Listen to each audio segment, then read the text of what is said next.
शुरू से ही इमोशनल और सबको दिल से मानने वाली पारुल की शादी विवेक से होती है। क्या है यार, शादी के वक्त तो तुम दुबली हो गई थी, लेकिन शादी के 2 साल में ही फिर फूलकर गुप्पा हो गई हो। पारुल के साथ अब विवेक का व्यवहार बदल गया। सास ससुर भी बिना बात के ताने देते। अरे 2 साल हो गए, बच्चा नहीं हुआ, निकल यहां से। विवेक का भी सहारा पारुल को नहीं मिलता है। लेकिन जिस विवेक से पारुल को तलाक के एवज में 18 लाख मिले होते हैं, वो पारुल एक दिन, इंस्पेक्टर साहब, मुझे कंप्लेंट लिखवानी है। जी मैडम, क्या हुआ? चीटिंग, एक लड़के ने मेरे 6 लाख रुपए लूटे हैं। पुलिस वाला पारुल को ऊपर से नीचे तक देखता है। मामला क्या है, विस्तार से बताइए।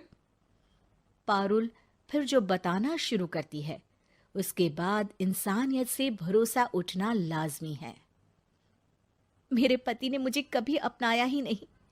शादी के 3 साल में ही मेरा तलाक हो गया। मैं नहीं चाहती थी कि मैं उनसे एक भी पैसा लूं, लेकिन वकील और मेरे माता पिता ने उनसे 18 लाख की रकम ली। फिर क्या हुआ? क्या वो पैसे उसने वापस ले लिए? नहीं नहीं, उन्होंने तो उसके बाद मुझसे कभी कांटेक्ट भी नहीं किया। फिर? किसी डेटिंग साइट से मुझे आनंद नाम का एक लड़का मिला। उसके साथ मुझे लगा कि मैं दोबारा जिंदगी बना सकती हूँ। वो मेरी केयर करता, मेरी छोटी बड़ी चीजों का ख्याल रखता और मेरा साथ देता। अच्छा, क्या उसने तुम्हें शादी करने का झांसा दिया था? हाँ, वो भी तलाकशुदा था। पहले तो उसने मुझसे कहा कि उसकी एक बेटी है, लेकिन फिर पता चला कि उसकी एक नहीं 2 बेटियां हैं। इतना ही नहीं, दिल्ली के एक आम इलाके में वो बीवी और बच्चियों के साथ ही रहता है। तो आपसे इमोशनली फ्रॉड कर उसने पैसे ऐंठे? जी, अब मेरे पास कुछ नहीं है, ना पैसे ना वो। मैं बस किसी भी हालत में अपने पैसे वापस चाहती हूँ, जो मेरे बुरे वक्त में मेरे काम आ सकते हैं। ठीक है।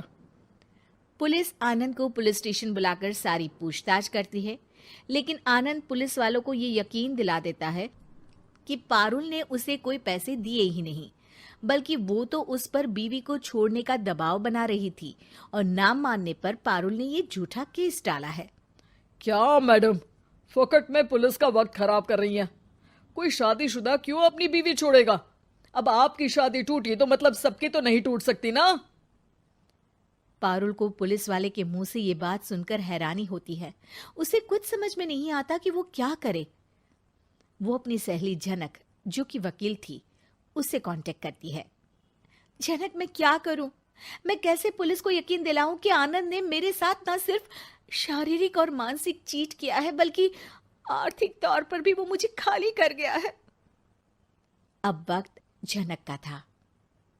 देख पारुल, ऐसे तो किसी को भी बिना सोचे समझे पैसे नहीं देने चाहिए, लेकिन अब जब तूने ये कदम उठा ही लिया है, मुझे ये बता, तूने कब कब पैसे दिए और कितने? क्या कहीं कोई सबूत है? पारुल कुछ सोचती है।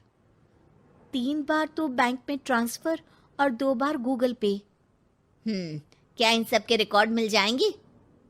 हाँ हाँ, क्यों नहीं, मैं बैंक से सब निकाल लाऊंगी। अगले दिन पारुल सारी स्टेटमेंट झनक के सामने रखती है और वो व्हाट्सएप की चैट भी दिखाती है, जिसमें कई बार आनंद ने ये बात कबूली थी कि वो उसके पूरे 6 लाख जल्द ही देगा। झनक अब पूरा केस लेकर पुलिस के पास जाती है और मामले को क्राइम एक्ट के तहत पूरे सबूत के साथ दर्ज करा आनंद की गिरफ्तारी की मांग करती है। पुलिस आनंद को लेने जैसे ही उसके घर जाता है, उसका सारा मामला बीवी और बच्चों के सामने खुल जाता है। पुलिस स्टेशन में पारुल को देखकर आनंद भड़क जाता है। ओह, तो बहुत होशियार बन रही हो तुम। ये झनक है ना तुम्हारी बचपन की सहेली? बताऊं सबको तुम्हारे बारे में? सब है मेरे पास, वो फोटो, वो वीडियो, तेरे भाई का नंबर भी है। 6 लाख क्या, अब 1 रुपया भी निकाल कर दिखा दे। वो पुलिस स्टेशन में जोर जोर से चिल्ला रहा था कि तभी पुलिस के एक सीनियर ऑफिसर को गुस्सा आ जाता है। क्यों चिल्ला रहा है? अब तो सारे सबूत है तेरे खिलाफ। ऊपर से यहां चिल्ला चिल्ला कर तूने खुद को तो गड्ढे में धकेल दिया है। जल्दी बता, लड़की के पैसे लौट आता है या फिर? आनंद डर जाता है। तभी उसकी बीवी और बच्चे पुलिस स्टेशन में आकर पारुल के पैसों का बैग देते हैं।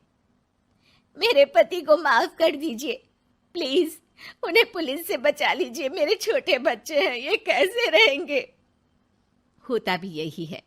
पारुल केस वापस ले लेती है, लेकिन उस सबक के साथ कि इमोशनल होकर किसी को भी अपना पैसा नहीं देना चाहिए। झूठ बोलकर रिश्ते कभी ना बनते हैं और ना ही निभते हैं।